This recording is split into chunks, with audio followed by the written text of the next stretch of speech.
Hi, everybody. Welcome back to Thrive Live. Good morning, Jason. How you doing? Good morning, Beth. How are you? I'm great. We might have Ray today. He's in a client meeting, but if he comes out early and I see him pop up into the background, we will bring him in. But we won't tell him what we're talking about. We're Yes. gonna make him. We're gonna make him join Yeah, making a unknowingly. guess.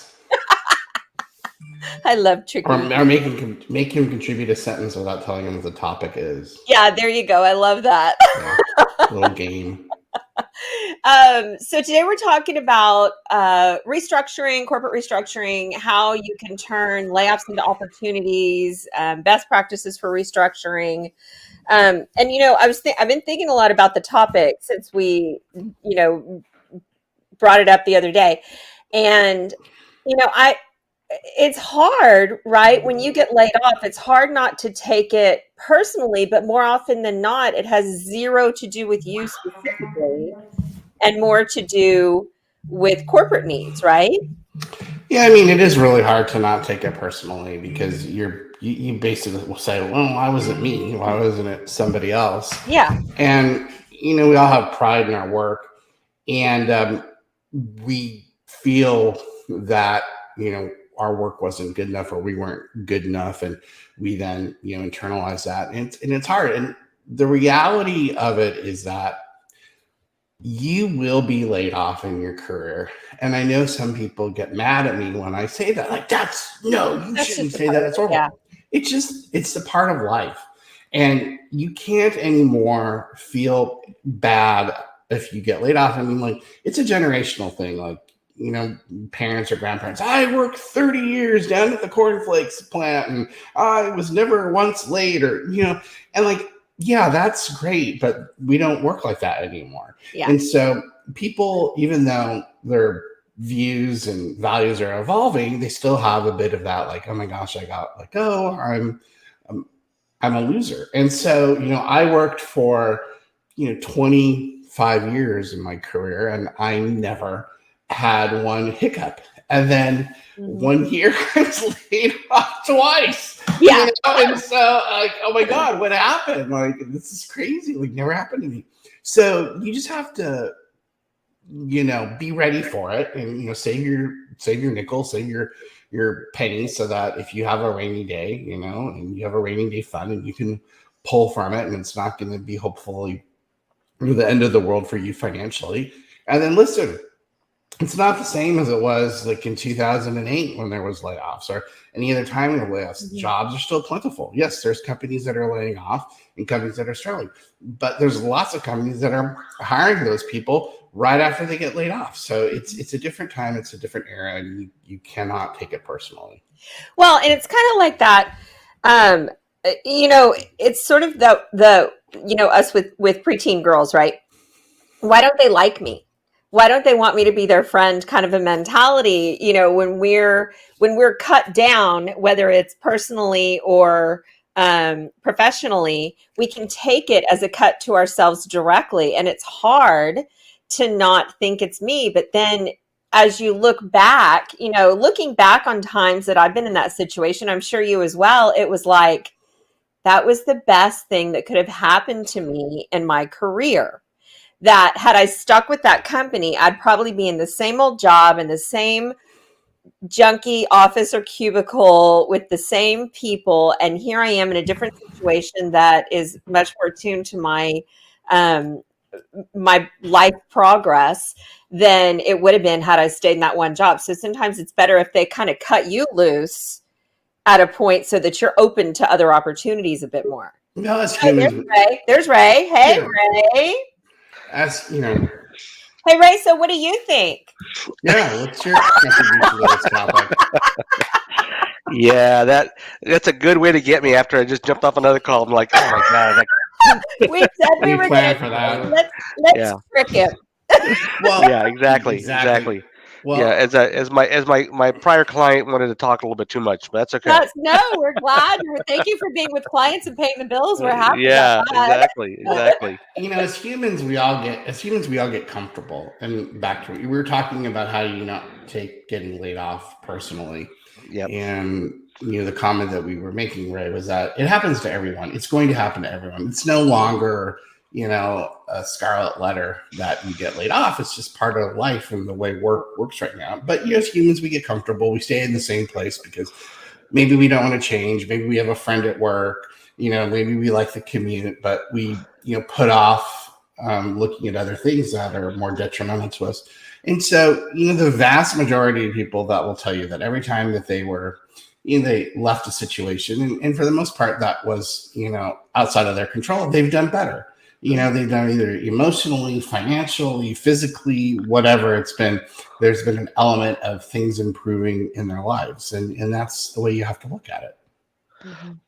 Yeah, no, I would agree. I mean, it's happened to all of us, for some of us multiple times, and it is the first thing you realize is there were signs, and you probably should have been better at seeing some of the signs that were Mm-hmm. happening, um, and then the other part of it is, the tough part is you got to give it time to sink in before you kind of jump back, into I got to find a job mode, because Right. that's the tough part, and it's a great time. I think it's a great time to reflect on, hey, what went well, what didn't go well, Mm-hmm. what can I learn from it, and then kind of get back on the horse, and try to find a new gig, and that's kind of the way and I'm sure Jason and you, Beth. I mean, we've had friends.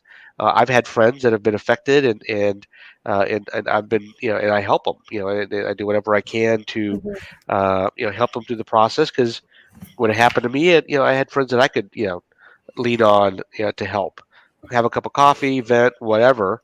Um, and there's an individual that I'm working with right now who has been out of work for about 9 months, and I've been trying to help him, kind of keep him focused, keep him have somebody to talk to, and buy him coffee once a month, and meet Mm-hmm. in person. So it's really, really important that that folks help each other during those times. Yeah, I have a friend right now. I just talked to him yesterday. He had an interview, and he's been out of work for 15 months, and Oh. he's in a very specialized field. So it's not really that. But it's not doesn't really sound as bad as it is, just because the jobs that he's looking for are pretty far and in between. But I've been talking to him over the last 15 months, and he's gone into periods of, oh my gosh, I'm never going to work again. I give up.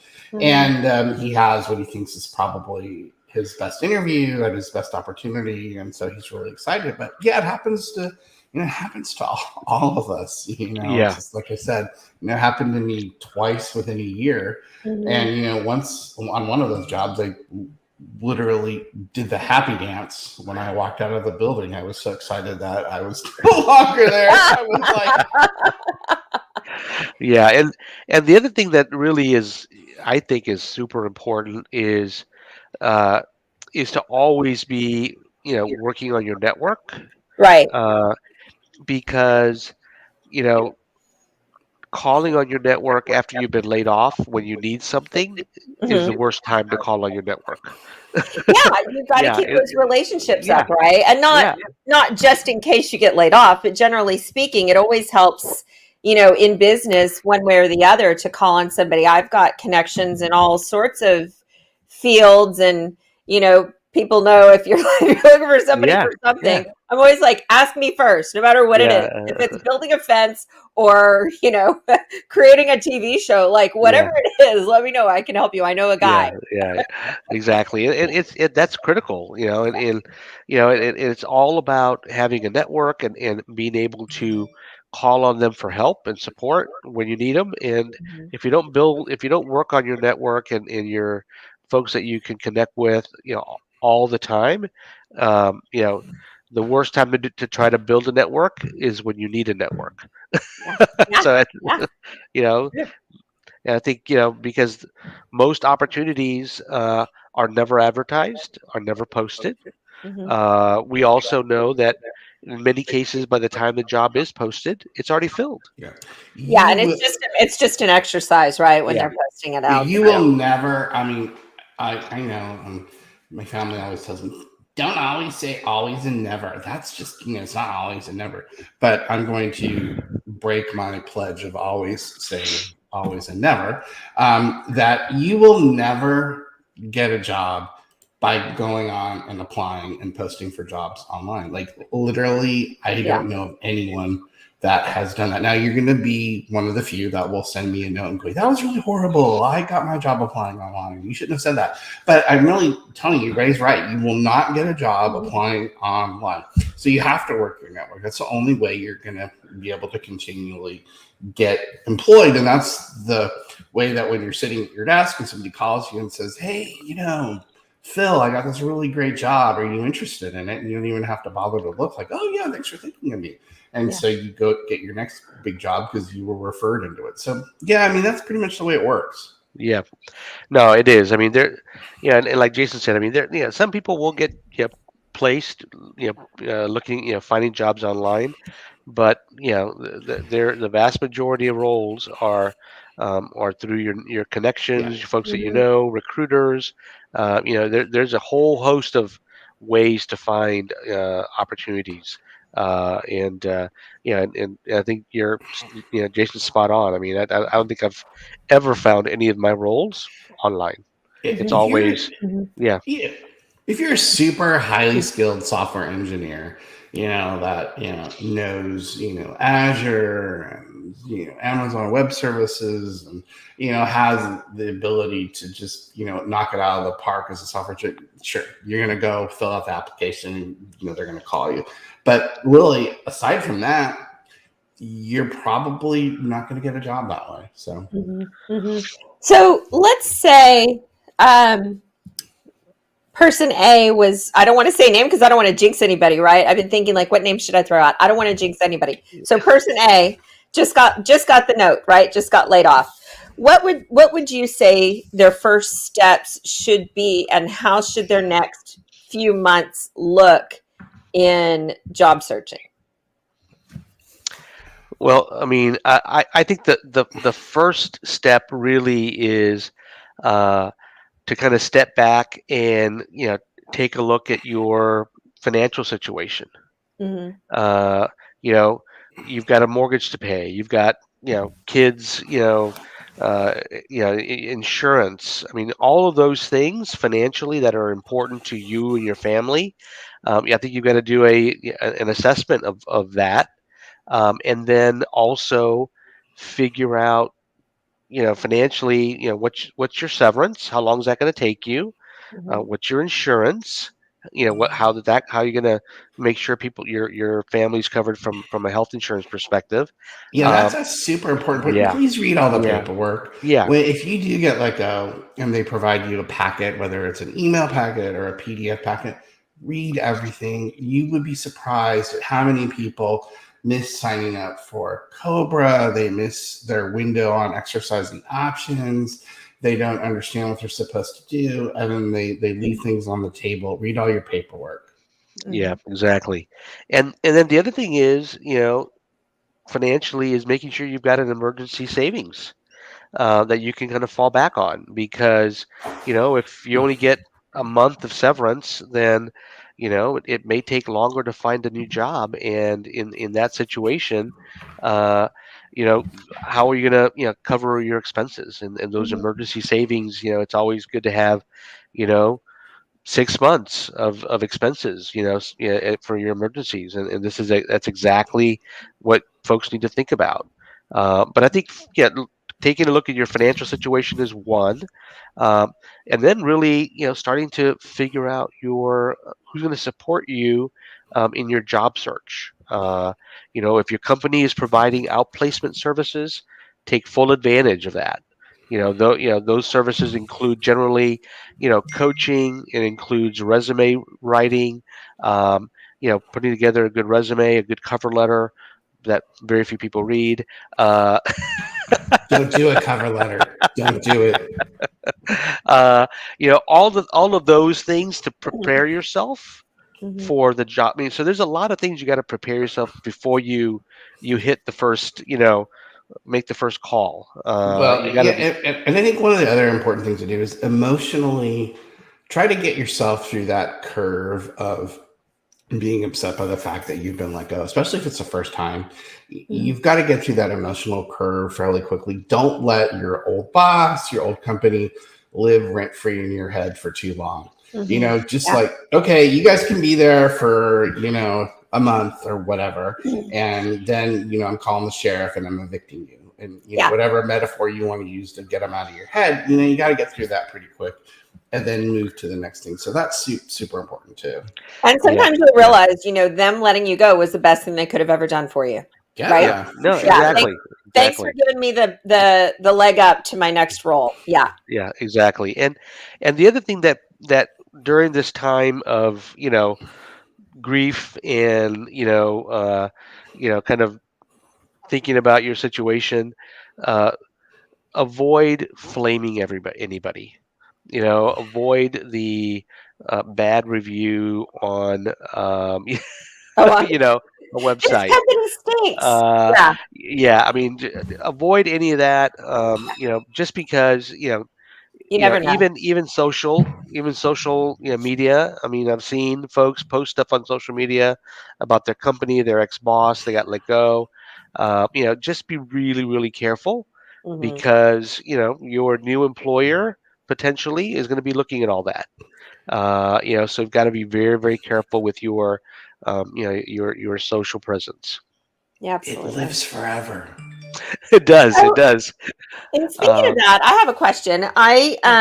There's a company that I worked for many years ago, right when social media was becoming popular, and they wanted their employees to give access to the company to their social media. Is that still a thing that is? No. It seemed so odd back then. No, it's not a thing anymore, right? You can't do that now. No, that's you like I promise you, they did that. It was I was in the meeting. Well, I know, I'm sure they did that at one point. Yeah. And I'm sure that there was companies at some point who figured that was appropriate. They wanted to control a narrative, and I totally understand that. But now you can't do that. I mean, obviously. You can still be held accountable for something that you post. We see all the time people getting fired for putting and saying stupid things out there. But yeah, they can't do that anymore. So we have a recruiter friend, Jason and I have in common, who's actually one of my neighbors. And this individual is always posting information like, if you're looking for a job, don't wear a sleeveless shirt. What'd she say last one? Did you see it? Like, don't wear a tube top in your profile picture because it looks like you don't have a shirt on. She's like giving all these. If you're looking for a job, don't call the recruiter bro, or it's so funny. All these things she posts. It just gives me sort of this insight into this. Like, what are you people thinking? Yeah. Wow. I mean, Elaine deals with a lot of, and I'm not trying to say anything, objectionable, but Elaine deals with a lot of younger and career employees. And so sometimes it takes people a little bit longer to catch on what you need to do and what you need not to do. Oh, and I said her name. She also sells Scentsy too. So she's, if you're out there, here's her address, her phone number, and hold it up on the camera so you can see her house. Yeah, but she's very open that she sells Scentsy. So we'd be happy to send her information on. That's her side hustle. Yeah. And we don't get any commission off of that. No, I'm not getting any commission off of Scentsy. No. Yeah. The other thing, kind of once you're past the whole grieving and kind of understanding that you've lost your role, you've kind of prepared yourself mentally for the search, and it's okay to take a week off and some time off. Hopefully you'll be able to, you'll be fine with your severance and with your emergency savings. But then once you do that, then you really need to basically make finding a job your job. And it really becomes, here's my plan. What's my project plan this week? What's my project plan next week? And it's really about, getting your resume together, updating your LinkedIn profile, start figuring out who you're going to network with, who you're going to be contacting, and starting, and also it's all about kind of tracking all of this activity and follow-ups, because you may talk to somebody, they may have a lead, and they'll tell you, oh yeah, let me look into it. I'll get back with you, and then they're not. I mean, because they're busy, they have a life. You're gonna have to follow up and say, hey, Joe, remember you're gonna talk to me, talk to your buddy about this opportunity, and and all the follow ups you have to do. So it's really building a plan so that you can get ready, to interview and find opportunities, because it's really all about a good detailed project plan, targeting companies, targeting recruiters, um, you know, looking online for openings that may fit, and then not applying online, start networking into the company to find folks that that Mhm. can give you a referral, because you're a lot better off finding a buddy or somebody that's an employee that can refer you to the job than just applying online, because online you're going to be one of thousands, but Mhm. an employer referral is handled a little bit differently. One of That's the another things, great thing about social media, yeah, LinkedIn, and all of that, where you can do that 6 degrees of separation and kind of get your way in the back door. Absolutely. yeah, one of the things that this is for people that are looking for, more of a senior level job, perhaps a director, senior director, VP level position. One of the things that I have found over the last few years, more so than, um, you know, the last 5 to 7 years, is that recently jobs have a tendency to disappear and morph and change very quickly in today's labor market. Like, there'll be somebody that'll be talking to me about a job, and I'm like, oh yeah, we're opening this job, we just opened it, and we're running with that, and we're talking to people. Oh no, we just closed it. Oh no, we're changing it out because we really need this. And so if you're looking for a senior level position, you really have to have a lot of opportunities going. I mean, you just have to, it's a numbers game. So you have to have a lot of things in play for a couple of things to work out. And just don't focus on two or three, because chances are those things are just going to, get blown away in the wind. So have a lot of things going so that you are not really upset when, something disappears and you're like, oh my God, that was a sure thing, and it's gone. There's really nothing that's a sure thing anymore. Hmm. Yep. Yep, exactly. Because I mean, we've all been in a situation where, you know, they love me, they want to make me an offer, they're just about to go through the approval process, so that I can you should have an offer letter by tomorrow, Right. and guess what? Something happens. That never happened to me, Google. Yeah, It's all about name dropping today. yeah, He's Oh exactly, calling my everybody exactly. out. gosh. Yeah, Yeah. and poof. But Poof. the other A thing that's year, a year of really, my life, Google. there you go. Dare you. The other thing I think that folks have got to do once they've got their plan, is really start thinking about how they're going to interview. Practicing, answering tough questions. Mhm. The other thing that's really critical is going to be, you know, and we'll share this with you. I've got a template for an interview plan. Mhm. And it's really about looking at the job description, and they want these critical skills Mhm. I have, and you list them so that you can, in the interview, say, you wanted these four things, I got them all, and Mhm. here's examples of those. Also, it's about building stories, telling a story about how you handled a tough client, how you met your financial targets. I mean, it's Mm. all those, building those stories Right. that are quick and that are effective. It's not about a 10-minute story. It is about a 2 to 3 minute story with, here's the issue, here's how I handled it, here's the resolution. The Mhm. star interview approach is the best one. It's a You know, vignette. It's a little exactly, vignette. exactly. And It's not a um, crudité, it's a vignette. exactly. And I think having a good interview plan for each opportunity is critical, because you can't wing it. Because guess Mhm. what? Somebody else is going to be better prepared. They may not even be qualified, but because they're prepared, they're going to come across great, and they're going to get the offer. Right. So it's really, like Jason said, it's a numbers game, man. You got to have a lot of irons, in the fire to be able to kind of hit on one. You know about that, Beth, because you to get married, you had to have a lot of irons in the fire, right? But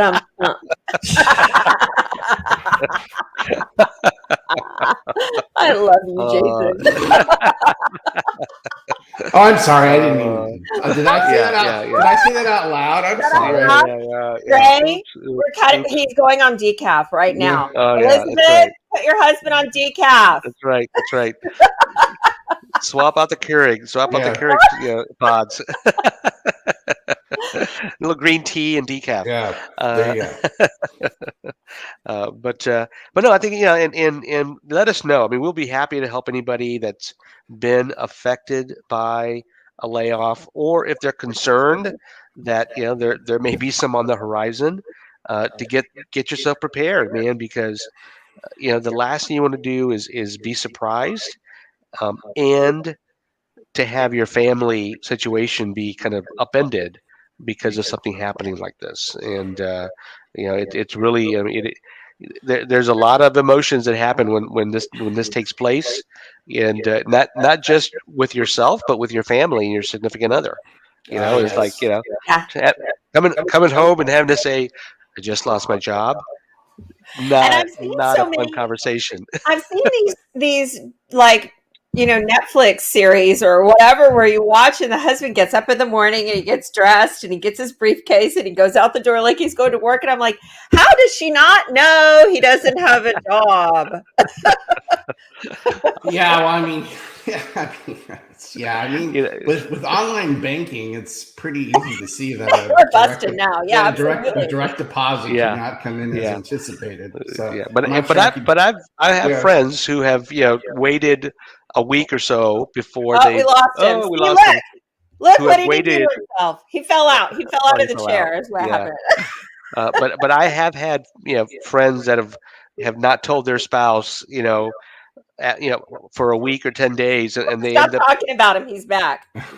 Beth rejected me out of there you go for my last comment, man. That was you're out of the studio. Delete.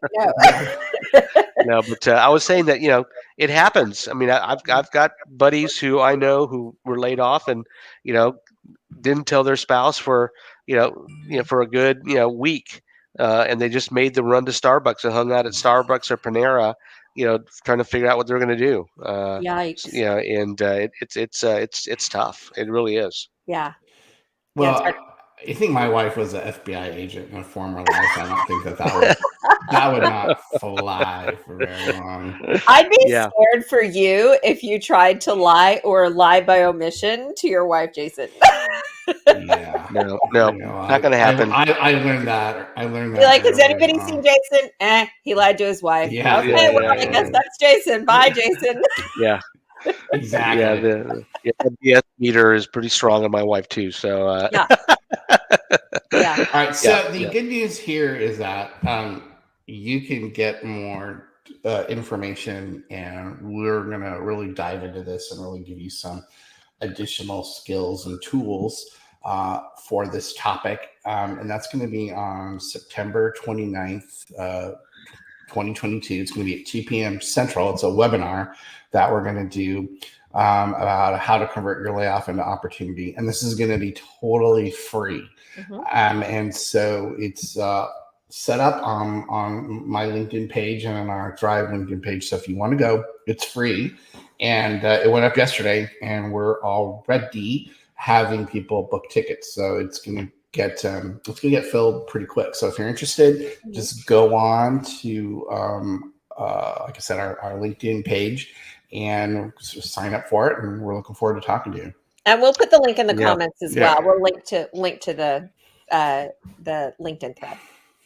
No, we'd love to. We're looking forward to doing the session and helping any way we can.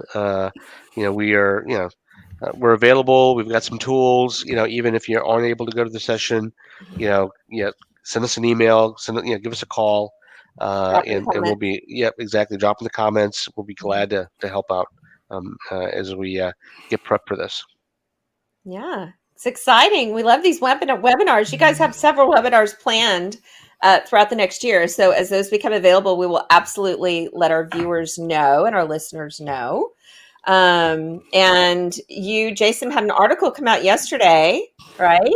Yes, on Work Life magazine, talking a little bit about our favorite topic, remote work and pay cuts. So that was out yesterday. Yeah. Lots of irons in the fire, as Jason says. Yeah, my Exactly. dad used to say that, so somehow it just stuck with me. Offline, I'll tell you what my dad used to say. Yeah, I know. That's one of the few things I can actually share with you that my dad said. So. Yep. All right, guys. Well, you have a great day. Ray, get back to those clients. Go, billable hours, buddy. Billable hours. All right. All Thanks, right. guys. All right, thanks. Have a great day. Bye. Thank Have a you, good everyone, day. again, and we'll talk to you next week. Bye. All right. Bye bye. Bye-bye.